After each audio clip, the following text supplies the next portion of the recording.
All right, so tariffs are here. Obviously, we've been talking about this for a long time in news and in culture. The Trump tariffs, we've seen the stock market have incredible gyrations. We had a deal blow up. We have spent 7 months working on a business project, buying a business, pretty large, midways for us, mid-sized business, 27 million a year in sales. The drop shift from China, and so it obviously blew up the deal. We're recording this kind of late April, so it may come out a little late, but I'm gonna get my thoughts on tariffs, what tariffs are, how we're positioning ourselves as investors, and what we see the long and short-term results of this to be. So we'll jump in here in a second. My name is Bronson Hill, CEO of Bronson Equity, about 250 million in multifamily assets. We're also doing things like oil and gas to provide cash flow and tax benefits, as well as buying businesses to help people like you to get cash flow. So let's jump in. All right, so let's three things real quick about tariffs. So tariffs obviously are a fee that is charged when products are being imported into the U.S., no matter what the cost. So Trump has done this across the board with Canada, with Mexico, with basically all countries of the world, and primarily has targeted China. And of course, when you're buying a company that brings in products solely from China, that creates a problem. 145% tariffs. They may be lower by the time this is released, but whatever they are, they're probably, going to be higher. But the interesting thing, I want to get into kind of what is specifically unfair about China. Now, I'm not making this a political video. I'm not saying I'm pro or for. I think I'm definitely, well, I will say this. I think I'm more pro some of Trump's policies, and I also realize there's a lot of uncertainty that's been introduced. So the first thing is that, China has been using some unfair practices. They joined the WTO in, I believe, the year 2000. And they actually had a big rally in Seattle that I went to in 1999 to protest them joining the, I wasn't protesting, I was just there observing and taking pictures, but it was very interesting.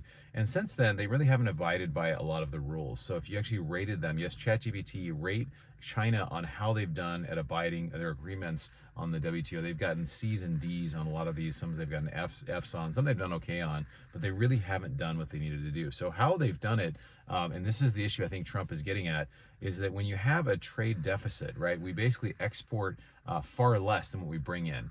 What happens is we become reliant. It hollows out the manufacturing. Obviously, we have the reserve currency. If you want to search a term called Triffin's dilemma, Triffen, it was a senator who basically said, if you have the reserve currency, this can happen where it hollows out, manufacturing goes overseas, so you lose jobs, but you get this incredible privilege.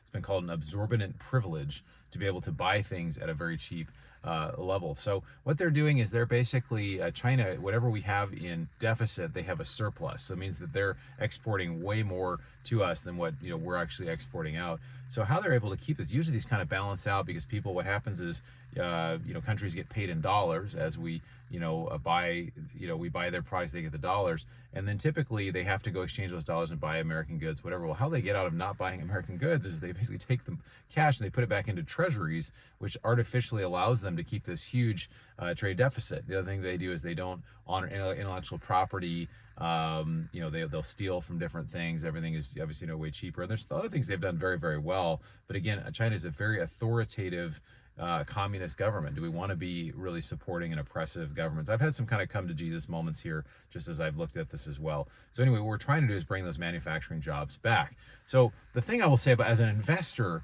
or as a business owner, this has introduced incredible uncertainty, right? You're watching, you're just saying, oh my gosh, like what in the world is going to happen? And markets hate that, right? I mean, a lot of CEOs these days has talked about they don't know how to predict. They don't know what's going to happen. Anybody that is doing things in China now has to ship and try to figure out where they're going to move it somewhere else. Any capital investments people are kind of holding back on because they don't know what is going to happen. And so as an investor, it's very difficult.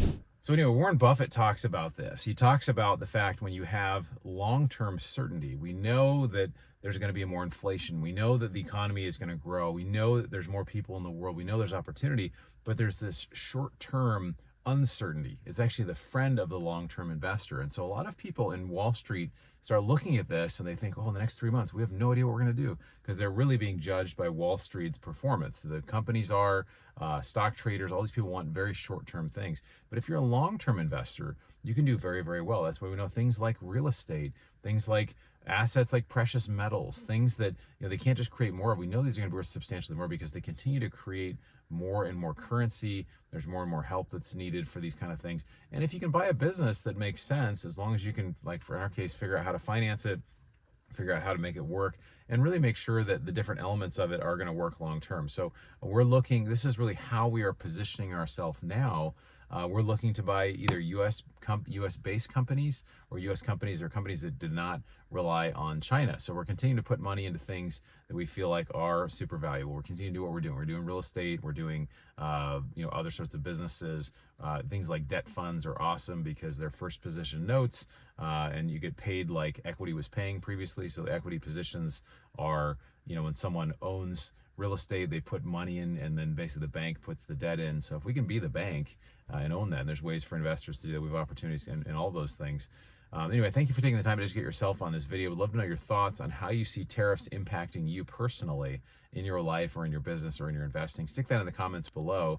If you haven't picked up you haven't joined our investment club, you need to join, because we got some amazing deals coming up. If you haven't heard about them, check the link below. Look forward to seeing you on the next video. Thanks for taking the time.